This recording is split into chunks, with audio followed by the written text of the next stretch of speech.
বিনোদন বুঝেন না?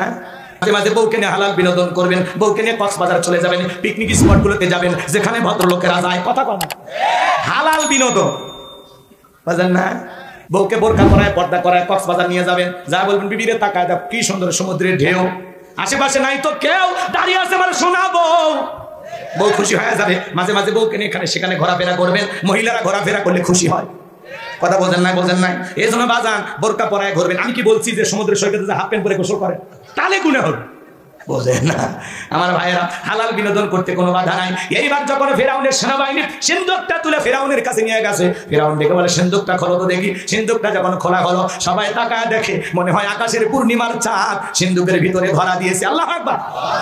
ফেরাউন ডেকে বলে তরবারি আন, জবাই করে। এইটাই মুসা। আসিয়া বলে থামো স্বামী, খালি মারাই শিখছে, এতগুলো মারলা তাও শান্তি পাইলা না। স্বামী গো, এই ছেলেটাকে মারার আগে আমি তোমার কাছে একটা প্রশ্ন করতে চাই, এই যে সিন্দুকটা দেখা যায় এমন কাঠ কি তোমার দেশে আছে? ফেরাউন এইবার সিন্দুকটা নাই রে স্যারে বলে বিবি এমন কাঠ আমি কেন, আমার বাপ দাদা 14 পুরুষও দেখে নাই। আসিয়া বলে স্বামী, এটা বিন্দেশি কারো সন্তান বাঁচতে বাঁচতে আমার দেশে এসেছে, এই ছেলেটাকে আমি মারতে দেবো না। এই সন্তানটাকে দেখে আমার চক্ষু শীতল হয়ে গেছে, আমি এই সন্তানটাকে আমাদের পালক পুত্র হিসেবে লালন পালন করতে চাই। জোরে বলেন মারহাবা। ফেরাউন টেনশনে পড়ে গেল। কথা আছে না, অনেক কঠিন স্বামী মাঝে মাঝে বইয়ের কাছে দুর্বল হয়ে যায়। বউ যেহেতু রাজি হয়ে গেছে, উপায় নাই, উপায় নাই। আসিয়া ডেকে বলে যাও রাজ্যের ভিতরে ঢোল পেটায় দাও, ফিরাউনের ছেলে সন্তান যে দুধ পান করাবে মাসে মাসে বেতন দেওয়া লাগবে। কথা আছে যেখানে বাঘের ভয় সেখানে রাত হয়। যারে খুঁজতেছো মারার জন্য আল্লাহ তোমার দায়িত্ব দিল লালন পালন করার জন্য। মারহাবা কর। এইবার চতুর্দিক দিয়ে মহিলারা আসলেন, মুসা নবীকে কোলে নেয়, স্তন খুলে মুখ লাগায় দেয়। আল্লাহ নবী মুসা আলাইহিস সালাম কোনো মহিলার স্তনে দুধ পান করে না। সবাই যখন ব্যর্থ হয়ে চলে গেল, ওই যে মুসা নবীর বড় বোন নাম তার মারিয়ম, ঈসা নবীর মায়ের নাম মারিয়ম, মুসা নবীর বোনের নামও মারিয়ম। এইবার মুসা নবীর বোন ডেকে বলে রানী আসিয়া, এমন একটা ধাত্রীর খবর আমার কাছে আছে, যে কোনো সন্তান তার দুধ পান করতে পারে, তাই নাকি? বলে হ্যাঁ। এইবার দুইজন লোক পাঠাইয়া মুসা নবীর মাকে ফিরাউনের দরবারে নিয়ে আসা হলো। সন্তানকে কোলের মধ্যে নিয়ে যখন স্তন খুলে মুখ লাগায় দিয়েছে, আল্লাহ নবী মুসা আলাইহিস সালাম মায়ের স্তনে দুধ খাওয়া শুরু করেছেন। বলুন সুবহানাল্লাহ। নবীদেরকে শিশুকাল থেকে জ্ঞানী বানিয়েছেন তিনি কে? আসিয়া বলে আপনার বেতন ডাবল থাকার কোয়ার্টার ফিরে। নবী মুসার মা ডেকে বলে ও রানী আসিয়া, সন্তানকে যদি দুধ পান করাতে চান আপনার বাড়িতে নয়, সন্তান থাকবে আমার বাড়িতে। বলে আমি তাতেও রাজি আছি, মাঝে মাঝে সন্তানটাকে দেখায় যাবেন। কথা আছে মায়ের সাথে মাসির দরদ বেশি। মুসা নবীর মা পৃথিবীর প্রথম মা, যে মাতার আপন সন্তানদের দুধ পান করানোর বিনিময়ে মাসে মাসে বেতন পেয়েছিল। জোরে বলেন মারহাবা। লম্বা ইতিহাস সংক্ষিপ্ত বলে দিয়া যায়। মুসা নবী চলাফেরা বয়সে উপনীত হয়েছে। আসিয়া একদিন সন্তানটাকে কোলে দিয়া বলে ফেরাউন, সন্তানটাকে কোলে নাও, মানুষ দেখলে মনে করবে ছেলে তোমার না, ধর একটু কোলে নাও। দেখবেন মাঝে মাঝে মা বোনেরা বিরক্ত হয়ে গেলে সন্তান কোলে নিয়ে বলে সামলাও তো, সামলাও তো, এর পেয়াকো ব্যবহার ভালো লাগে না, বাপের মতোই খারাপ, বাপের কিচ্ছু ছাড়ে না। কথা কন, কথা কন। সন্তান খারাপ হলে বলে আমার পেট থেকে হয়েছে হারামি, বাপটা হলো ডবল হারামি। আছে না? সন্তান খারাপ হলে সব বদনাম বাপের, আর ভালো হলে মাঝে ভালো, সব ভালো তোমাদের, খারাপ সব আমাদের। যা মাইনে নিলাম। উপায় আছে? আন্দোলন করে উপায় আছে? ভাত দিবি না, ধান দিবি না, হোটেলত কয়টা কয়টা খাবেন? চলেন না সামনের দিকে যায়, ওদের সাথে ঝামেলা করে পারা যায়। ওরা বাঁকা হারে তৈরি, বেশি সোজা করবে গেলেই ভেঙে। কবি তুই ছাড়া কয়েকজন লাইনে আছে, আমি দেখে তোর সংসার করি, তোর ভাগ্যে মেয়ে যুক্ত। আমরা বলি অকর্মা। মাঝে মাঝে কয় হুজুর বাড়িতে থাকুন, আমি দেখে আসি। ওরে বাবা, রাগ করতেছেন আপনারা?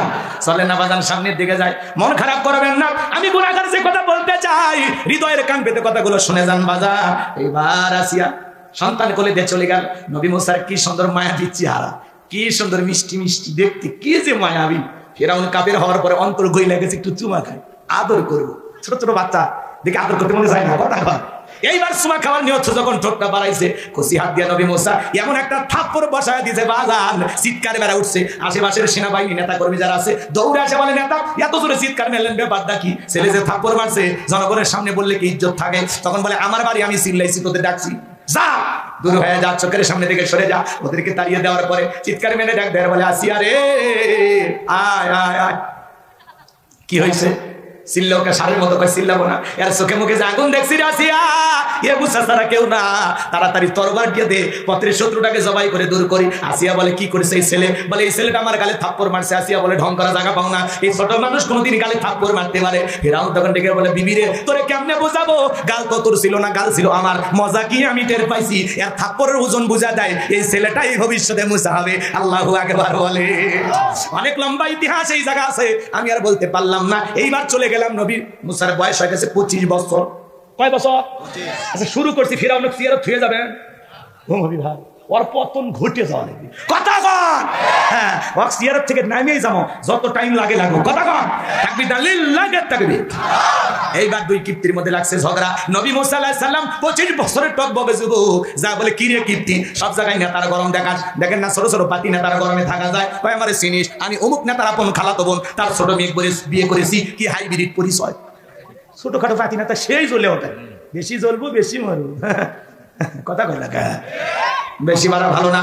চলেন না বাজার সামনের দিকে যায়, আমি গুনাহগার যে কথা বলতে চাই। মুসা নবী তখন নিজ সম্প্রদায়ের লোকের পক্ষ নিয়ে মারছে একটা ঘুষি, এক ঘুষিতে কীর্তি দুনিয়ার থেকে ডিলেট। ইন্না লিল্লাহি ওয়া ইন্না ইলাইহি রাজিউন। নবী মুসার আঘাতে যখন এই কীর্তি মারা গেল, ফিরাউনের দরবারে হয়ে গেল মার্ডারের মামলা। আল্লাহ ডেকে বলে নবী মুসা আর থাকা যাবে না, মাদাইনের দিকে রওনা করো। আল্লাহ পাকের অর্ডার পাইয়া নবী মুসা আলাইহিস সালাম মাদাইনে চলে গেলেন। পানি খাওয়ানোর ঘটনা শোয়েব আলাইহিস সালামের দুইটা মেয়ের সাথে, ওগুলো আমি আপনাদেরকে শোনাতে চাচ্ছি না বাজান, লম্বা হবে। শোয়েব আলাইহিস সালামের দুইটা মেয়ের সাথে পরিচয় হয়ে গেল, তাদের সঙ্গে তাদের বাড়িতে গেলেন। যারা বলে আব্বা আমাদের বাড়িতে একটা রাখাল দরকার, একটা ছেলেকে পেয়েছি, ছেলেটার দেখে অনেক শক্তি আছে, আর ছেলেটা এতটা লাজুক এতটা ভদ্র, আমরা দুইটা বোন কয়েকটা ঘন্টার সময় কাটাইলাম, একবারের জন্য চোখটা আলোক করে আমাদের দুই বোনের চেহারা তাকায়া দেখে নাই। বলেন আল্লাহু আকবার। শোয়েব আলাইহিস সালাম রাজি হয়ে গেলেন, রাখাল হিসেবে নবী মুসা আলাইহিস সালামকে বাড়িতে রাখলেন, বড় মেয়ে সপুরের সাথে বিবাহের ব্যবস্থা করে দিলেন। 8 থেকে 10 বছর শ্বশুর বাড়িতে থাকলেন ঘর জামাই। আল্লাহ দেখে বলে নবী মুসা আর কতদিন শ্বশুর বাড়ি মধুর হারি, এইবার গাট্টি গুটি গোছাও, স্ত্রীকে সঙ্গে নাও, তুর পর্বতের দিকে রওনা করো। আল্লাহর পয়গম্বর মুসা আলাইহিস সালাম এইবার আল্লাহ পাকের অর্ডার পাইয়া স্ত্রীকে সঙ্গে নিয়ে তুর পর্বতে যখন চলে আসলেন, এখানে আরো কিছু ঘটনা আছে, এদিকে বলবো না। আল্লাহ তাআলা তখন নবী মুসা আলাইহিস সালামকে নবুয়ত দান করে বলেন ওয়া মা তিলকা বিয়ামিনিকা ইয়া মুসা। আল্লাহু আকবার। আমার আল্লাহ ডেকে বলে মুসা রে তোমার ডান হাতে ওইটা কি?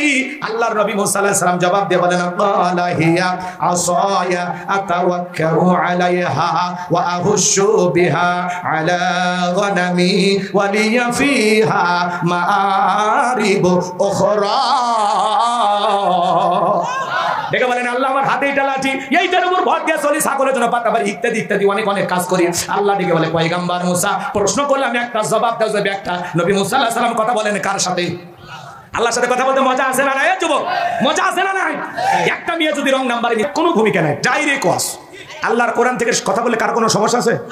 এই কোরআনের মধ্যে বিন্দু পরিমাণে ভেজাল আছে, মিথ্যা আছে, ধোঁকা আছে? আল্লাহ রাব্বুল আলামিন বলেন যালিকাল কিতাবু লা রাইবা ফি, এটি এমন একটি কিতাব যে কিতাবের মধ্যে কোনো সন্দেহ নাই, কোনো সংশয় নাই, কোনো মিথ্যা নাই, কোনো ধোঁকা নাই। There is no doubt. বলুন আল্লাহু আকবার। হুদাল লিল মুত্তাকিন, মুত্তাকি বান্দাদের জন্য গাইডলাইন হিসাবে, পথ প্রদর্শক হিসাবে আসমান থেকে কিতাবটি নাজিল করেছেন কে? সেই কিতাবের আলোচনা শুনতে রাজি আছেন তো ইনশাআল্লাহ? কথাগুলো শুনলে লাভ না লস? লাভটাকে আমার আল্লাহ জানায়া দিলেন ওয়া ইযা কুরিয়াল কুরআনু ফাসতামিউ লাহু ওয়া আনসিতু লাআল্লাকুম তুরহামুন।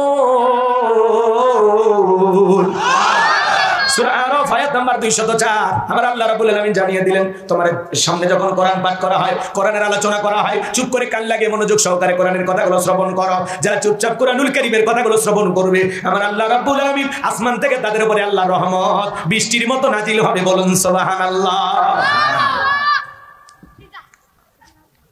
এই জায়গায় আল্লাহর রহমত নাজিল হইতেছে, আপনার আমার বিশ্বাস আছে না? কোরআনের কথাগুলো মন দিয়ে শুনতে হবে। আল্লাহ বলেন ওয়াযাক্কির ফাইন্না যিকরা তানফাউল মুমিনিন, সূরা জারিয়াত 55 নম্বর আয়াত। আল্লাহ ডেকে বলেন যারা আমার মুমিন বান্দা, তাদের সামনে যখন কোরআন দিয়ে ওয়াজ করা হয়, কোরআন থেকে উপদেশ দেওয়া হয়, এই কথাগুলো শোনার পরে আমার মুমিন বান্দাদের উপকারে আসবে। বলুন সুবহানাল্লাহ। এদেশে যদি ওয়াজ মাহফিল না থাকতো, আর মসজিদের ইমামের বয়ান যদি না থাকতো, খতিবের বক্তব্য যদি না থাকতো, এদেশেরও মানুষ লন্ডন আমেরিকার মতো হাফ প্যান্ট পরে ঘুরতো। কথা বলে ঠিক কিনা? এদেশের মানুষের যতটুকু পরিবর্তন এই ওয়াজ নসিহতের কারণে। অনেকের কাছে এগুলো ভালো লাগে না, এই কথা কন। এমন নেতা আছে ওয়াজ মাহফিল দেখলে গায়ে জ্বালা করা হয়, এত মাহফিল কেন? কথা কি বোঝেন নাই? অনেক নেতা তো আফসোস করে যে যাত্রাপালায় উঠে গেছে, গান বাজনা উঠে গেছে, এখনকার যুবকেরা পাড়ায় পাড়ায় কোরআনের তাফসীর মাহফিল দেয়, এটা ভালো লাগে না? কথা কয় না কেন? আগে 2000 সালে আগে দেখলেন গ্রামে গ্রামে লসিমন করিমন খাইরন সুন্দরী বানেসা পরি হইতো না? মঞ্চ এরকম সাজায় 7 দিন 8 দিন ঢোলক বাজায়া, দুগি তবলা বাজায়া, রাজা বাদশাহ সাইজা গান বাজনা হইতো। আর একজন বই ধরে বলতো যা বানাও আমি আপনার মেয়েকে বিবাহ করব, খামোশ বেয়াদব। এগুলো আর দেখা হয় না, এই জন্য ওদের জলে কোরআনের মাহফিল সহ্য হয় না। কথা বলা ঠিক না? বাংলার অলিতে গলিতে তাফসীরুল কোরআন মাহফিল চলছে, চলবে ইনশাআল্লাহ। বিগত সরকারের সবচাইতে বড় দোষ ওলামা ইকরামদের গায়ে হাত দেওয়া আর কোরআনের মাহফিল বন্ধ করে দেওয়া। আগামীতেও শিক্ষা নেন, যদি ভবিষ্যতে কোরআনের মাহফিল বন্ধ করার কোনো ষড়যন্ত্র করেন, এই পৃথিবীর জমিনে আপনাদেরকেও লাঞ্ছিত করতে আমার আল্লাহর সময় লাগবে না। কথা বলে ডেকে। হ্যাঁ, অনেক নেতা আছে কোরআনের মাহফিল দেখলে ভালো লাগে না, এত মাহফিল কেন? তা আপনার সমস্যা কি? আপনার সমস্যাটা কোথায়? কোরআনের আওয়াজ অলিতে গলিতে চালু হবে, এটাই তো আমরা চাই। মানুষ খালি দিনের কথা শুনবে, দিনের বুঝ বুঝবে। এই জায়গায় যদি 2 ঘন্টা না থাকে, যদি সিনেমা হলে থাকতেন, বলেন কি হইতো? সবাই তো, যদি আমাদের এই যুবকেরা কোরআনের মাহফিল করার সুযোগ না পায়, ওরাই যদি গান বাজাইতো, কিছু করতে পারতেন। অতএব যুবকদেরকে ধন্যবাদ দেন, প্রত্যেকটা এলাকার যুবকদেরকে ধন্যবাদ দেন। ওরা বিভিন্ন সংগঠনের নাম দিয়ে, মসজিদ মাদ্রাসার নাম দিয়ে কোরআনের মাহফিল করে। এই বর্তমান যুবকদের আমাদের অন্তর থেকে দোয়া এবং এদেরকে সালাম দেওয়া দরকার। আর আমাদের বাপদাদাদের ইতিহাস যদি আমরা তালাশ করি, 2000 সালের আগে অলিতে গলিতে গান হয়েছে, যাত্রা হয়েছে, নর্তকীর নাচ হয়েছে। আজ থেকে 15-20 বছর আগেও বাংলাদেশের অলিতে গলিতে সিনেমা হল ছিল, 2000-এরও বেশি সিনেমা হল। এখনকার যুবকেরা সিনেমা দেখতে যায় না, সিনেমা হল ভাঙ্গিয়া শেষ। এখন বাংলাদেশে 50-60টা সিনেমা হল। তার মানে কি বুঝলেন? এ কোরআনের মাহফিল যত চালু হচ্ছে, যত বেশি অলিতে গলিতে মাহফিল হচ্ছে, তত বেশি মানুষ ইসলামমুখী হচ্ছে। হেদায়েত হচ্ছে কিনা, মানুষ পরিবর্তন হচ্ছে কিনা, এটা আমরা দেখে বুঝতেছি। ইসলামের যে গণজোয়ার তৈরি হয়েছে, আগামীর বাংলাদেশ ইসলামের বাংলাদেশ। কথা বলে ঠিক কিনা? যে সময় একদিন আসবেই ইনশাআল্লাহ, ভয় পাওয়ার কোনো কারণ। চলেন সামনের দিকে যাই। সূরার নাম কি বললাম? হামিম আস-সাজদা। মনে থাকবে তো ইনশাআল্লাহ? জবান ছেড়ে সবাই একটু মহব্বতে পড়বেন, একটু ওয়াজটা অন্য স্টাইলে হবে, মন খারাপ করবেন না, একটু ধৈর্য নিয়ে বসেন। 12:30টার পরে যদি ভালো না লাগে, একজন খালি হাত তুলে বলবেন দোয়া করেন। বিশ্বাস করেন, আপনি হাত তুলতে দেরি, দোয়া করতে দেরি করবেন না। খালি একটু অপেক্ষা করেন, শুরু করি। জবান ছেড়ে সবাই পড়ুন, আউযু বিল্লাহি মিনাশ শাইতানির রাজীম, বিসমিল্লাহির রাহমানির রাহিম। বিতাড়িত মোর্দা শয়তানের কাছ থেকে আল্লাহ পাকের কাছে আশ্রয় প্রার্থনা চাচ্ছি। পরম করুণাময় সিমদালু আল্লাহ তাআলার নামে শুরু করছি। আমার আল্লাহ রাব্বুল আলামিন বলেন, ইন্নাল্লাযীনা ক্বালু রাব্বুনাল্লাহু সুম্মা ইসতাকামু তাতানাজ্জালু আলাইহিমুল মালাইকাতু আল্লা তাখাফু ওয়া লা তাহজানু ওয়া আবশিরু বিল জান্নাতিল্লাতী কুনতুম তুআদুন। যে কোন আয়াত বা সূরার তাফসীর করতে হলে কোন প্রেক্ষাপটে কোন সময় আল্লাহ তাআলা সেই সূরাটি বা আয়াতটি নাজিল করেছেন, সেই নাজিলের প্রেক্ষাপট জানা দরকার আছে না? নাই? আরবিতে বলা হয় শানে নজুল। যদি শানে নজুল আলোচনা করা হয়, তাহলে তাফসীর বুঝতে সহজ হয়। চিৎকার মেরে বলুন আল্লাহু আকবার। তাহলে আয়াতে কারিমাগুলো নাজিলের পিছনে অবশ্যই কারণ আছে না? নাই? প্রেক্ষাপটটা আছে না? নাই? সময়কালটা কেমন ছিল আমি কি বলবো? সংক্ষিপ্ত সময়। যদি আমি শানে নজুল আলোচনা করি 2 থেকে 2.5 ঘন্টা লাগবে, এত সময় নাই, সংক্ষিপ্ত কথা। আবার কথা বলবো কি ছিল? সমাধান করে দিলা? বেটা আসল যা, তুমি মহিলা দিক দিকে শোনো। আচ্ছা, এদিক খেয়াল করে, রাগ করে। সম্মানিত ভাইয়েরা আমার, বিশ্বনবীর প্রিয় 2 জন মানুষ মাত্র 3 দিনের ব্যবধানে মারা গেলেন। আম্মা জান খাদিজাতুল কুবরা এবং চাচা আবু তালেব, 2 জন মানুষকে হারিয়ে ব্যথিত হৃদয় নিয়ে নবীজি আমার তাইফে গেলেন কালেমার দাওয়াত দিতে। তাইফের মানুষেরা দাওয়াত গ্রহণ না করে নবীজির জান্নাতি শরীর মোবারক বৃষ্টির মতো পাথর নিক্ষেপ করলেন। নবীজি আমার অজ্ঞান হয়ে জমিনে পড়ে থাকলেন। হযরতে যায়েদ বিন হারেসা বলেন, আমি অনেক কষ্টে নবীজির দেহ থেকে পাথরগুলো সরাইয়া ফেললাম। নবীজির জ্ঞান যখন ফিরে আসলো, দেখে বলে, যায়েদ আমার একটু ওযু বানায় দেবি, নামাজ আদায় করব। হযরতে যায়েদ ওযু বানায়া দিলেন। নবীজি হযরতে যায়েদ থেকে বলেন, আমি যখন নবীজির পা থেকে জুতা মোবারক খুলতে গেলাম, আমি তাকায় দেখলাম নবীজির থেকে রক্তগুলো জুতার ভিতরে জমা বেঁধে আছে। অনেক কষ্টে আমি জুতা খুললাম, নবীজিকে ওযু বানায়া দিলাম। নবীজি আমার সিজদা দিয়ে সালাত আদায় করে আসমান থেকে জিবরাইল আসলেন আর ডেকে বলে, নবী আপনি যদি অর্ডার দেন, আমি ফেরেশতাদেরকে অর্ডার দেব, তারা তাইফের মানুষকে পাহাড় চাপা দিয়ে ধ্বংস করে দেবে। আমার নবীর কত দয়া জানেন? নবী আমার ডেকে বলে, জিবরাইল তাইফের মানুষেরা না বুঝে আমাকে পাথর নিক্ষেপ করেছে, ওদেরকে যদি পাহাড় চাপা দিয়ে দুনিয়ার জমিন থেকে বিদায় করে দাও, কার কাছে আমি কালেমার দাওয়াত পৌঁছাবো?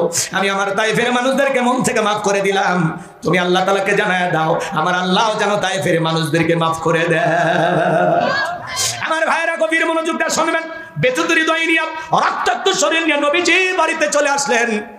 1 দিন 2 দিন অতিবাহিত হয়ে যায়, আসমান থেকে জিবরাইল আসে না। 19 দিন পর্যন্ত আসমান থেকে নতুন কোন আয়াত নাজিল হয় না, নতুন কোন সূরা নাজিল হয় না। কাফেররা সমালোচনা শুরু করে দিল, ও নবীর সাহাবীরা, কি ব্যাপার, তোমাদের নবী তো নতুন কোন আয়াত বা সূরা পাঠ করে আমাদেরকে শোনায় না, নাকি তার আল্লাহ তাকে ভুলে গেছেন? জোরে কর নাউজুবিল্লাহ। আবার কেউ কেউ বলতে লাগলেন, ও নবীর সাহাবীরা, তোমাদের নবী তো নতুন কোন আয়াত বা সূরা আমাদেরকে পাঠ করে শোনায় না, নাকি তার উপরে যে জিন ভর করেছিল সেই জিনটা বিদায় নিয়েছে? জোরে কর নাউজুবিল্লাহ।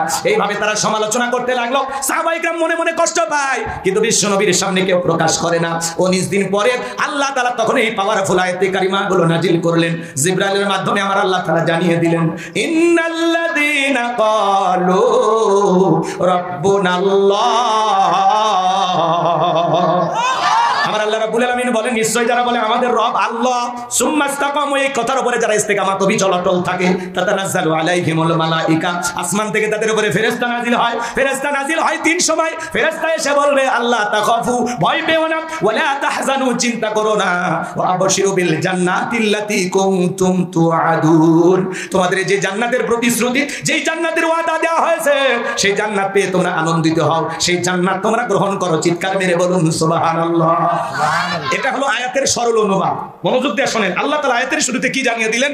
ইন্নাল্লাযীনা ক্বালু রাব্বুনাল্লাহ, নিশ্চয়ই যারা বলে আমাদের রব আল্লাহ, সুম্মা ইসতাকামু, এই কথার উপরে যারা ইস্তেকামাত থাকে, আল্লাহ আমার রব। ও বগুড়াবাসী, আপনারা রাস্তার দুই ধারে গাছ দেখেন না? কথা কোন শোনেন, আমি করবো আজ, আপনারা দেবেন আওয়াজ, জবাব দিবেন ঠিক ঠিক, আলোচনা হবে কমপ্লিট। শ্রোতাদের স্পিরিটে বারে বক্তার হিট, আলোচনা হবে জায়গা মতো ফিট। আগে বলতাম কিছু আজ প্যান্ডেলে, কিছু আজ অ্যাঙ্গেলে, এখন আর অ্যাঙ্গেলে না, যা বলবো সব ডাইরেক্ট। অ্যাঙ্গেলে বলার দিন শেষ, ডাইরেক্ট বলার বাংলাদেশ। কথা বলা ঠিক না? খালি এদিকে কান লাগান। রাস্তার দুই ধারে গাছ থাকে কিনা বাজান? যখন ঝড় তুফান আসে, আইলা, নার্গিস, হুদহুদ, সনি, মিগদাও, মিথিলি, ডানা, বিভিন্ন ধরনের ঘূর্ণিঝড় যখন আসে, দেখবে রাস্তা ঘাটের গাছ গাছালগুলো ওই ঘূর্ণিঝড়ে তছনছ হয়ে পড়ে রাস্তার উপরে থাকে। আবার কিছু গাছ দেখবেন মজবুত ভাবে শিকড় নিয়ে দাঁড়িয়ে থাকে, এর নাম হলো সুম্মা ইসতাকামু, দৃঢ় থাকা, মজবুত থাকা। আপনি যখন বলবেন আল্লাহ আমার রব, এই কথার উপরে টিকে থাকতে গেলে আপনার উপরে মামলা আসবে, হামলা আসবে, নির্যাতন আসবে, জুলুম আসবে, দেশ ছাড়া করবে, ঘর ছাড়া করবে, ফাঁসির দড়িতে ঝুলাবে, হাজারো নির্যাতন জুলুম মুমিন সহ্য করবে, কিন্তু কখনো 1 ইঞ্চি জালেমের কাছে মাথা নত করবে না। কথা বলে ডেকে আল্লাহ আমার রব, এই কথার উপরে টিকে থাকতে গেলে আপনাকে অনেক পরীক্ষা দেওয়া লাগে। আপনি কি মনে করছেন জান্নাত মাগুর বাড়ির ডাল গেলে এক ডাবু খাইতে দেবে? অত সহজ না। জান্নাতে যেতে হলে আপনাকে পরীক্ষা দিয়ে যেতে হবে। আল্লাহ সূরা আনকাবুতে বলেন নাই, মানুষেরা কি মনে করেছে ঈমান এনেছে কথা বললেই ছেড়ে দেওয়া হবে? তাদেরকে পরীক্ষা করা হবে না? তাদের পূর্ববর্তীদেরকে আমি আল্লাহ পরীক্ষা করেছি, তোমাদেরকে পরীক্ষা করে দেখবো ঈমানের দাবিতে কারা সত্যবাদী আর কারা মিথ্যাবাদী। রাগ করেন, চলেন। ইন্নাল্লাযীনা ক্বালু রাব্বুনাল্লাহ, নিশ্চয়ই যারা বলে আল্লাহ আমার রব, বলেন তো আল্লাহ আমাদের কি? আমার আল্লাহ রাব্বুল আলামিন বলেন, ইন্নাল্লাযীনা ক্বালু রাব্বুনাল্লাহ, নিশ্চয়ই যারা বলে আমাদের রব আল্লাহ। ও বগুড়াবাসী, ডান হাতটা তুলে শাহাদাত আঙ্গুলি দ্বারা আসমানের দিকে ইশারা করে চিৎকার মেরে ডাক দিয়ে বলেন, তোমাদের রব কে? আর একটু ভালোবেসে ডাক দেন আল্লাহ। একটু দরদ মোহাব্বত নিয়ে বলেন আল্লাহ। আর একটু ভালোবেসে বলেন আল্লাহ। হাত নামান। এই যে আল্লাহ আল্লাহ বলে ডাক দিলাম, আমাদের আল্লাহ খুশি না বেজার? দুনিয়াতে যদি ডাক দেন বাবা বাবা, বাবা রাগান্বিত হয়ে বলে তো বাপ বাপ করিস কেন? বিয়ে দিলে 2 বাচ্চার বাবা হবি, তাও বাবা ছাড়লি না। কথা কন না কেন? যদি মাকে ডাক দেন মা মা, মা বলবে অত মেয়ে মেয়ে করিস কেন? ভালো লাগে না? ভাইকে যদি বলেন ভাই ভাই, রুবেল ভাই, শাহাদত ভাই, লিটন ভাই, বলে চুপ, আরেকবার ভাই করলে তুলে আসার মারবো। হুজুরকে হাসানোর জন্য বললেন না, কেনই বা বললাম? শোনেন বাজান, দুনিয়াতে যদি বাবাকে ডাক দেন, অত বাবা বাবা শুনতে বাবারও ভালো লাগে না, বাবাও রাগান্বিত হয়। মাকে অতিরিক্ত মা মা বলে ডাকলে মাও রাগান্বিত হয়, ভাইকে ডাকলে ভাইও রাগান্বিত হয়। কিন্তু এমন এক সৃষ্টিকর্তা, এমন এক স্রষ্টা, এমন এক আল্লাহ পেয়েছি, কোটি কোটি বার ডাক দিল বিরক্ত হন না, যিনি তিনি কে? যত ডাকবেন বেশি তত আল্লাহর প্রিয় হতে পারবেন। আমরা মুসলমান, জবানে আল্লাহর নাম আনতে আমাদের ভালো লাগে না। অনেক মানুষ আছে আমরা আল্লাহ তাআলাকে ডাকি না। এজন্য আল্লাহ বলেন, ইন্নাল ইনসানা লিরাব্বিহি লাকানুদ, মানুষ বড় অকৃতজ্ঞ। ডাইরেক্ট বাংলা ভাষায় যাকে বলা হয় নেমো খারাপ। আল্লাহর জমিনে বসবাস করি, কিন্তু আল্লাহ তাআলার কৃতজ্ঞতা আদায় করি না। কথা বলেন। আপনার আমার অনেকের বাড়িতে আছে মিস্টার ডগ, কুকুর, চেনেন না? কথা শেরপুর বাজারে থেকে গরুর গোশত কিনে নিয়ে গেলেন, দুপুরবেলা খাইতে বসছেন, একটা হাড় এখানে ওখানে চিবানোর চেষ্টা করলেন, দাঁত দিয়ে খাওয়া সম্ভব হয় না। তখন আপনি ডাক দেন লালু, লালু তখন দৌড়ে চলে আসেন, লালুর সামনে হাতটা ফেলে দিয়ে বলেন খা ফি সাবিলিল্লাহ। লালু তখন বলে বস আমি জানি আপনি ফেল করছেন, আমি তো ফেল করব না। আপনার এই শুকনো হাড় খেয়ে রোদ নাই, বৃষ্টি নাই, ঝড় নাই, তুফান নাই, আপনার বাড়ি পাহারা দেয়। অপরিচিত মানুষ যদি বাড়িতে আসে, ওর ভাষায় চিৎকার মারে, কোন এলাকা থেকে আসছো, বাড়ি কোথায়, ভিতরে ঢুকবা, অনুমতি কে আসে? বাড়ির লোকটা যখন বলে এ লালু এ চোপ আসতে দে, তখন বলে ও যা অনুমতি আসে, দেখতেছি আমি। আগন্ত ব্যক্তি আর বাড়ির মানুষ দুইজন মিলে যখন কথা বলে, আগন্ত ব্যক্তি আর বাড়িওয়ালা দুইজন মিলে কথা বলে, কুকুর লেজ নাড়ার দুই দিক দিয়ে ঘোরে, একবার মালিকের চেহারার দিকে তাকায় আর একবার আগন্ত ব্যক্তির চেহারার দিকে তাকায়, আর মালিককে ইশারা দিয়ে বলতে চায়, একবার শুধু বলে লোকটারে চেনেন না, এমন কামড় দেবো 14টা ইঞ্জেকশন দিয়েও ভালো হবে না। কথা বলেন। বাড়ির লোকটা যখন ধমক দেয় সরে যা, তখন বলে ও আপনার পরিচিত লোক, আগে বলবেন খামাগাই ডিউটিটা করলাম। একটা শুকনো হাড় খেয়ে কুকুর যদি তার মনিবের সাথে গাদ্দারি না করে, আমরা হলাম আশরাফুল মাখলুকাত, কুনতুম খায়রা উম্মাতিন উখরিজাত লিন-নাস, আল্লাহ বলে তোমাদেরকে উত্তম জাতি বানাইলাম, ওয়ালাকাদ কাররামনা বানি আদম, মর্যাদা দিক দিয়ে সবার শ্রেষ্ঠ বানাইলেন। তাহলে বলেন তো বাজান, আমাদেরও কাজ করার দরকার আছে না নাই? ধরে বলেন আছে না নাই? এই পৃথিবীর ভূখণ্ডে আপনি আমি যা দেখতেছি সবকিছু আল্লাহ তাআলা আমাদের জন্য সৃষ্টি করেছেন। হুয়াল্লাযী খালাকালাকুম মা ফিল আরদি জামিআ, বান্দারে পৃথিবীর জমিনে যা কিছু দেখো সবকিছু আমি আল্লাহ তোমাদের জন্য সৃষ্টি করেছি, আর তোমাদেরকে সৃষ্টি করেছি ওয়া মা খালাকতুল জিন্না ওয়াল ইনসা ইল্লা লিয়াবুদুন, আমি মানব জাতি আর জিন জাতিকে সৃষ্টি করেছি শুধুমাত্র কেবলমাত্র আমি আল্লাহর দাসত্ব আর গোলামি করার জন্য। বলুন আল্লাহু আকবার। মানুষকে আল্লাহ সৃষ্টি করেছেন তার গোলামি করার জন্য, এবং মানুষকে সৃষ্টি করেছেন খলিফা হিসাবে আল্লাহর প্রতিনিধিত্ব করার জন্য। আল্লাহু আকবার বলেন। খালি গোলামি না, প্রতিনিধিত্ব করার জন্য। আমরা আল্লাহর খলিফা, আল্লাহর পাঠানো। কথা কয় না? শুধুমাত্র গোলামি নয়, আল্লাহ আমাদেরকে এই সমাজ রাষ্ট্রের নেতা বানাবে। আল্লাহ আমাদেরকে পৃথিবীর শাসন ভার, ক্ষমতার ভার আল্লাহ দান করবে। একদিন তাম পৃথিবীর কর্তৃত্ব রাজত্ব মুসলমানদের হাতে আসবে। তাম পৃথিবীর সমস্ত এরিয়া জুড়ে মুসলমানের শাসন চলবে, আর তার সংবিধান হবে আল কোরআন। চিৎকার মেরে বলুন সুবহানাল্লাহ। তাহলে তাম পৃথিবীর রাজত্ব ক্ষমতা একদিন আল্লাহ কাদেরকে দেবে? মুসলমানদেরকে দেবে। সেই দিন আসবে ইনশাআল্লাহ। কষ্ট পান আপনারা? সম্মানিত ভাইয়েরা আমার, লম্বা করার কোনো সুযোগ নাই। কেন আল্লাহর গোলামি করবেন না? যে আল্লাহ তাআলা এত সুন্দর দুনিয়ার জমিনে এত নিয়ামত দিয়ে আপনাকে আমাকে বসবাস করার তৌফিক দিয়েছেন। ডাবের পানিটা খাইতেছেন কে দিয়েছে? আপেল আঙ্গুর কমলা বেদানা খাইতেছেন কে দিয়েছে? একটু চিন্তা ভাবনা করেন। এই যে সুন্দর নিঃশ্বাস নিতেছি, যান না হাসপাতালে অক্সিজেন কিনে দেখেন, 12টা বেজে যাবে, ফকির হয়ে যাবেন। তাহলে আল্লাহ এত সুন্দর রাখছে, এত ভালো রাখছে, এত সুস্থ রাখছে। চাইলে অন্ধ বানাইতে পারতেন, প্রতিবন্ধী বানাইতে পারতেন, তা না বাবা, আল্লাহ তো ভালো রাখছে। কেন আল্লাহ শুকরিয়া আদায় করবেন না? লাকাদ খালাকনাল ইনসানা ফি আহসানি তাকওয়িম, বান্দারে বড় সুন্দর করে সুন্দরতম গঠন দিয়া আমি আল্লাহ আপন কুদরতি হাতে তোমাদেরকে সৃষ্টি করেছি। চিৎকার মেরে বলুন সুবহানাল্লাহ। তাহলে আজ থেকে গোলামি চলবে কার? তাহলে ভালো করে বুঝবেন বাজান গো আমার। আল্লাহ বলেন ইন্নাল্লাযীনা ক্বালু রাব্বুনা আল্লাহ, নিশ্চয়ই যারা বলে আমাদের রব আল্লাহ। রূহের জগতে আল্লাহ তাআলা আপনাকে আমাকে প্রশ্ন করলেন, আলাস্তু বিরাব্বিকুম, আমি কি তোমাদের রব নই? আমরা সেদিন সবাই জবাব দিয়ে বলেছিলাম ক্বালু বালা, অবশ্যই আপনি আমাদের রব। এই পৃথিবীর জমিনে আসার পরে আল্লাহ রাব্বুল আলামিন সর্বপ্রথম যে ওহী নাযিল করলেন, ইকরা বিসমি রাব্বিকাল্লাযী খালাক, পরে তোমার রবের নামে যিনি তোমাদেরকে সৃষ্টি করেছেন। এই রবের জ্ঞান শিক্ষা দেওয়া হয় কোথায়? স্কুল কলেজ নাকি মাদ্রাসায়? জোরে বলেন, জোরে বলেন। মাদ্রাসায়। এ বাজার গো আমার, স্কুল কলেজে ধাক দিনে কি গান বাজনা আজে বাজে অনেক কিছু শেখানো হয়, কিন্তু আল্লাহর কোরআনটাকে শেখানো হয় না। আর মাদ্রাসার দিকে তাকায় দেখেন, ছোট ছোট বাচ্চারা বৈশা বৈশা পেশাব করে, কি সুন্দর ঢেলাগুলো ব্যবহার করে, বাড়িতে যা মাকে বাবাকে সালাম দেয়, রাস্তাঘাটে মুরব্বী দেখে সালাম দেয়, কি সুন্দর আদব কায়দা, দেখে মনটা ভরে যায়। ছোট্ট বাচ্চা দাঁড়িয়ে পেশাব করে না। হুজুর বলেছে বাবা দাঁড়িয়ে পেশাব করা হারাম, আর পেশাব থেকে পবিত্রতা অর্জন করতে হবে। অধিকাংশ মানুষকে আল্লাহ তাআলা কবরের শাস্তি দিবেন একটি অপরাধে, পেশাব থেকে পবিত্রতা অর্জন না করার কারণে। অনেক মানুষকে কবরের শাস্তি দেওয়া হবে শুধুমাত্র পেশাব থেকে পবিত্রতা অর্জন না করার কারণে। কথা বলে না কেন? আপনার ছেলে কলেজে পড়াশোনা করে, পালসার গাড়ি না ঘোরাঘুরি করে, গাড়িটা রাস্তার মধ্যে ব্রেক করে সেন্টার টান দিয়া কুকুরের মতো দাঁড়িয়ে থেকে পেশাব করে, বসেও না। এরকম সন্তান আমাদের ঘরেও আছে না নাই? এ বাজান গামা, এজন্য সন্তানকে মানুষের মতো মানুষ বানাইতে হলে মাদ্রাসায় পড়ানো ছাড়া বিকল্প কোনো রাস্তা খোলা নাই। কথা কয় না? রাগ করেন নাকি আপনারা? সন্তানকে ছোটবেলায় মাদ্রাসায় পড়াবেন, এরপরে ডাক্তার বানান, ইঞ্জিনিয়ার বানান, আমাদের কোনো আপত্তি নাই। ডান চোখ যেমন দরকার আছে বাম চোখের দরকার আছে, ডান হাতের যেমন দরকার আছে বাম হাতের দরকার আছে। কথা বলেন। সমাজে মোল্লা মুন্সি হুজুর আলেম ওলামা মুফতি মুহাদ্দিসের যেমন দরকার আছে, ডাক্তার ইঞ্জিনিয়ার তাদেরও দরকার আছে না নাই? আমি হুজুরকে দিয়ে ওয়াজ হবে, ইমামতি হবে, মাঠ চলবে, মসজিদ চলবে, কিন্তু আমাদের যদি বলেন হুজুর একটা মহিলার সেজার করা লাগবে, কি মনে হয় পারবো? যথেষ্ট পরিমাণ শুধুমাত্র এতটুকু করতে পারি, একটা বোতল নিয়ে আসো, পানিতে ফু দেই, এর চাইতে বেশি আমারই দেওয়ার হবে? এই জন্য বাজার সবই প্রয়োজন আছে না? কিন্তু ছোটবেলায় মাদ্রাসায় বলে ডাক্তার হলে আদর্শ ডাক্তার হবে, ডাক্তার নামের কসাই হবে না। ইঞ্জিনিয়ার হলে আদর্শ ইঞ্জিনিয়ার হবে, নেতা হলেও আদর্শ নেতা হবে। কথা বলেন ঠিক কিনা? অনেক কথা বলা আছে বাজান। কলেজ ইউনিভার্সিটির দিকে তাকা দেখেন, ছাত্র আর শিক্ষককে মারামারি কইরা মাঝে মাঝে শিক্ষককে পিটাইয়া ল্যাংটা করে ফেলে দেয়। আর মাদ্রাসার দিকে তাকায় দেখেন, ছোট ছোট বাচ্চাগুলো ওস্তাদকে মারা তো দূরের কথা, ওস্তাদের পায়ে অজুর পানি ঢেলে দেয়। সন্তানকে মানুষ বানাইতে চাইলে আদর্শ সন্তান গড়ে তুলতে চাইলে মাদ্রাসায় পড়ানো ছাড়া বিকল্প কোনো রাস্তা খোলা নাই। সবার সন্তানকে দিন শিখানো দরকার, আছে না নাই? আল্লাহ যেন কবুল করেন, জোরে বলেন আমিন। ওই দিকে যাওয়ার সুযোগ নাই বাজান। পবিত্র কোরআনুল কারীমের 1 নম্বর সূরা সূরাতুল ফাতিহার 1 নম্বর আয়াত, জবান ছেড়ে সবাই বলুন আলহামদুলিল্লাহি রাব্বিল আলামিন।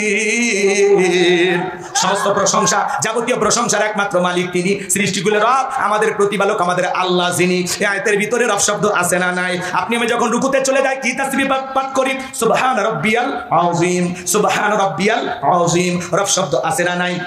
রুকু হতে দাঁড়ানোর সময় কি বলি? সামি আল্লাহু লিমান হামিদা, রব্বানা লাকাল হামদ। রব শব্দ আছে না নাই? এরপরে যখন সিজদায় লুটিয়ে পড়ি, মাথাটা নত করে কি তাসবিহ পাঠ করি? সুবহান রাব্বিয়াল আ'লা, সুবহান রাব্বিয়াল আ'লা। অনেকে দেখবেন খালি ফিসফিস করে সুবহানাল্লাহ কয় না, সবই নিয়ে তেল পায় আল্লাহ ভালো জানে। আছে না নাই? স্পষ্ট করে বলতে হবে সুবহান সুবহান আছে না নাই আমার ভাইরা? এরপরে নামাজের সালাম ফিরানোর পরে আল্লাহ তাআলার কাছে যখন হাত তুলে দোয়া করি কি বলি? রব্বানা আতিনা ফিদ দুনিয়া হাসানাতাও ওয়া ফিল আখিরাতি হাসানাতাও ওয়া কিনা আযাবান নার। সূরা বাকারা 201 নম্বর আয়াত। আল্লাহর কাছে ডেকে বলি, হে আমাদের রব, আমাদেরকে দুনিয়ার কল্যাণ দান করো, আখিরাতের কল্যাণ দান করো, ওই কঠিন জাহান্নামের আগুন থেকে আমাদের মুক্তি দাও। তাহলে ইহকাল পরকালে কল্যাণ দেওয়ার মালিক কে? জাহান্নাম থেকে বাঁচানোর মালিক কে? পবিত্র কুরআনুল কারীমের সর্বশেষ যে সূরাটির নাম হলো নাস, তার 1 নম্বর আয়াত, কুল আউযু বিরাব্বিন নাস। এই আয়াতের ভিতরে রব শব্দ আছে না নাই? জীবনের পরের উত্তরে রব, আপনি আমি যেদিন মারা যাব, এই মসজিদের মাইকে যেদিন এলান জারি হবে, এই গ্রামের অমুক ব্যক্তি বেঁচে নাই, ইন্না লিল্লাহি ওয়া ইন্না ইলাইহি রাজিউন। আপনার আমার মৃত্যুর সংবাদ শোনার পরে বিবি কাঁদবে, আমার স্বামী নাই, ছেলে মেয়ে কাঁদবে, আমার বাবা নাই, বাবা নাই। পিতামাতা বেঁচে থাকলে বলবে কলিজার ধনটা হারাইলাম। আত্মীয় স্বজন সবাই আপনাকে আমাকে শেষ বিদায় দেওয়ার জন্য বাড়িতে চলে আসবে। বাজান দেখে রঙিন পোশাক হইলা, আপনাকে আমাকে বড়ই পাতার গরম পানি দিয়া সারা জীবনের মতো গোসল করাইয়া, চকলেটের মতো মোরাইয়া, জীবনের শেষ যানবাহন মসজিদের খাটিয়াতে তুইলা 4 জন বরযাত্রী ধরে যখন অন্ধকার কবরে রাখবে বাজার, 3 জন মানুষ কবরে নামবে, মনে হবে এরাই সাথী। একে একে সবাই উঠে আসবে, কবরে বাঁশের বিছানা বিছাইয়া দিবে, ছিদ্রগুলো দিয়ে হালকা একটু আলো প্রবেশ করে। এরপরে যখন কবরের উপরে মাটি দেওয়া হবে, কবরটা হয়ে যাবে ঘর অন্ধকার। সবাই কবরে মাটিতে যখন চলে আসবে, কবরে থাকা ব্যক্তি তাদের পায়ের আওয়াজ শুনতে পাবে, চিৎকার মেরে ডেকে বলবে একা রাইকা যায়ও না। কবরে থাকা ব্যক্তির চিৎকার দুনিয়ার কেউ শুনতে পাবে না। আমার নবী বলেন যে কবরে চলে গেল তার চাইতে অসহায় আর কেউ নাই। বিশ্বনবী বলেন ক্বালা রাসূলুল্লাহ সাল্লাল্লাহু আলাইহি ওয়াসাল্লাম ইন্নামাল কুবরু রাউযাতুম মিন রিয়াদিল জান্নাহ আও হুফরাতুম মিন হুফারিন নার, রাওয়াহু তিরমিজি। বিশ্বনবী ডেকে বলেন যে ব্যক্তির আমল ভালো, মৃত্যুর সঙ্গে সঙ্গে আল্লাহ তাআলা তার কবরটাকে জান্নাতের বাগান বানায়া দিবেন, বলুন সুবহানাল্লাহ। আর যে ব্যক্তির আমল খারাপ, আও হুফরাতুম মিন হুফারিন নার, তার কবরটা হবে জাহান্নামের আগুনের গর্ত। একবার যদি কারো কবর জাহান্নামের আগুনের গর্ত হয়ে যায়, বাঁচার কিন্তু কোনো উপায় নাই। নবী আমার এক জায়গায় বসা, আসমান থেকে জিবরাইল আসলেন আর ডেকে বলে নবী এই মুহূর্তে একটা আওয়াজ হইল, আপনি কি শুনতে পাইছেন? আল্লাহ রাসূল বলে হ্যাঁ আমি শুনতে পাইলাম। জিবরাইল বলে নবী আজ থেকে 70 বছর আগে জাহান্নামের গর্তের মুখে আল্লাহ একটা পাথর ছেড়ে দিয়েছেন, এই মাত্র জাহান্নামের তলদেশে পৌঁছাইলো। চিন্তা করেন বাজান, একটা পাথর ছেড়ে দিলে 70 বছর যদি সময় লাগে, আল্লাহ না করুক আপনার আমার গুনাহের কারণে, অপরাধের কারণে আসমান জমিনের মালিক আল্লাহ যদি বেজার হইয়া জাহান্নামের গর্তের আগুনে ফেলে দেয়, আপনার আমার কিন্তু বাঁচার কোনো উপায় নাই। এ বাজান দুনিয়ার আগুনের চাইতে জাহান্নামের আগুনের পাওয়ার হলো 70 গুণ বেশি। এ বাজান ওই জাহান্নামের আগুন যদি কারো থেকে লাগে, মনে হবে কলিজাটা পুরে ছায়া হয়ে যাচ্ছে। কবর কিন্তু জায়গা ভালো না, ওই কবর বড় কঠিন জায়গা। কবর যিনি কামল নিয়ে যাবে তার সাথে ভালো ব্যবহার করবে, কিন্তু যারা গুনাহ নিয়ে যাবে তাদের অবস্থা খুব একটা ভালো হবে না। আল্লাহ বলেন ফামাই আমাল মিসকাল আদারাতিন খায়রান ইয়ারা ওয়া মাই আমাল মিসকাল আদারাতিন শাররান ইয়ারা। বান্দারে তুমি যদি যারা পরিমাণ অনুপরিমাণে নেক আমল করো, ওইটাও তোমার আমলনামায় লিপিবদ্ধ করা হবে। আবার তুমি যদি যারা পরিমাণ অনুপরিমাণে বদ আমল করো, ওইটাও তোমার আমলনামায় লিপিবদ্ধ করা হবে। আর যারা গুনাহে অন্ধকার কবরে যাবে, ওই কবরের ডানের মাটি বামে চলে যাবে, বামের মাটি ডানে চলে যাবে। এমন জোরে চাপ দেবে বাজার, এক পাজরে আর অন্য পাজরে ঢুকে যাবে। কবরে থাকে অন্ধ ফেরেশতা, চোখে দেখে না, কানে শোনে না, হাতুড়ি দিয়ে পানি মারলে দেহটা চূর্ণ বিচূর্ণ হয়ে যাবে। কবরে থাকা অন্ধ ফেরেশতা আঘাত যখন করবে সহ্য করা যাবে না। কবরে থাকা বিষাক্ত সাপ একবার সবল ভালে পা থেকে মাথা পর্যন্ত দেখে বিষের যন্ত্রণায় জ্বলে যাবে। কবর কিন্তু জায়গা ভালো না। এই জন্য হযরত ওসমান রাদিয়াল্লাহু তাআলা আনহু কবর থেকে অজরে চোখের পানি ছেড়ে দিয়ে কান্না করতেন। মাঝে মাঝে থাকতেন হযরত ওসমান, জান্নাতের সার্টিফিকেট প্রাপ্ত সাহাবী, কবরকে কতটা ভয় করতেন জানেন? সাহাবীরা জিজ্ঞাসা করে, ভাই ওসমান আপনি কেন কান্নাকাটি করেন? হযরত ওসমান ডেকে বলেন, এই কবর হলো প্রত্যেকটা মানুষের প্রথম মঞ্জিল, প্রথম ঘাঁটি, প্রথম স্টেশন। এই কবরে 3টা প্রশ্ন করা হবে। যে সঠিক উত্তর দিতে পারবে তার মিজান ফুলসিরাতে কোনো টেনশন নাই। যে উত্তর দিতে পারবে না তার কিন্তু বাঁচার কোনো উপায় নাই। ওই কবরের ভিতরে 1 নাম্বার প্রশ্ন করা হবে, মান রব্বুকা, তোমার রবকে। এই দুনিয়ার জমিনে রবের গোলামি করেছে যারা, সঠিক উত্তর দিতে পারবে তারা, যাদের রবের সাথে সম্পর্ক ছিল। কথা বোঝেন নাই? চাকরি করলে তো বসের নাম জানবেন, জীবনে মসজিদে জাননি, আল্লাহর নাম জানবেন কিভাবে? কথা কন। আল্লাহ এমন পরীক্ষা নেবেন, পৃথিবীর শুরুতেই প্রশ্নপত্র ফাঁস করে দিছে। কি কথা কন না? প্রশ্ন কি হবে কবরে আল্লাহ আগে জানাই দিছে। আসো প্রস্তুতি নিয়ে আসো। রাগ করতেছে? তাহলে কবরের 1 নম্বর প্রশ্ন, মার রব্বুকা, তোমার রবকে। রব সম্পর্কে প্রশ্ন করা হবে। দুনিয়াতে কাকে কাকে প্রভু হিসেবে মানছো? ভারত, আমেরিকা, লন্ডন নাকি আল্লাহকে? হ্যাঁ, কে তোমার প্রভু, কে তোমার মনি? আপনি কারে দেখে ভয় করেন? আল্লাহকে ভুলে আপনার আবল তাবল বলা শুরু করছেন। রাগ করবেন না, শোনেন শোনেন, কথার সামনে যায়, মজা পাবেন। আগে বলছি শুরু তো হয়নি, 12:30 পরে মজা পাবেন। এদিকে খেয়াল করেন বাজান গো আমার, গভীর মনোযোগ দিয়ে কথাগুলো শোনা যান। কবরের 1 নাম্বার প্রশ্ন, মার রব্বুকা, তোমার রবকে। এই দুনিয়ার জমিনে যারা রবের গোলামি করেছে, খাঁটি আমল করেছে, নেক আমল করেছে, মুমিন মুত্তাকি বান্দা যারা, খাঁটি মুসলমান যারা রবের গোলামি করেছে, যারা 5 ওয়াক্ত সালাত আদায় করে যায়, যারা রবের সাথে যাদের সম্পর্ক ছিল, কোরআনের সাথে যাদের সম্পর্ক ছিল, যারা হলো আল্লাহর খাঁটি মুমিন মুত্তাকি বান্দা, নেক আমল করবে, খাঁটি মুসলমান হয়ে কবরে যাবে, তাদেরকে যখন প্রশ্ন করা হবে মান রব্বুকা, ওই নেককার মুমিন বান্দারা উত্তর দিয়ে বলবে রব্বি আল্লাহ, রব্বি আল্লাহ, আমার রব আমার আল্লাহ। আল্লাহু আকবার বলে। কিন্তু যাদের রবের সাথে সম্পর্ক ছিল, ভালো করে বোঝার চেষ্টা করবেন বাজার। কিন্তু যারা বলেছে খাও দাও ফুর্তি করো, দুনিয়াটা মস্ত বড়, ভদ্র মহিলা বয়স হয়ে গেছে, ভারতে পালে আছে, এরপরে মোবাইলে অডিও কল কথা বলে, কয় চিজ বাড়ি হে মস্কো মস্কো, হিন্দি গান বলে, জনগণকে বলে তোমার মাঠে নামা, আমি আসি। কথা কয় না? আপনি যদি মাঠেই থাকবেন তো ভারতকে কথা কর না। মাঝে মাঝে আমাদের আফসোস হয়, বারবার বললাম ম্যাডাম পদত্যাগ করে।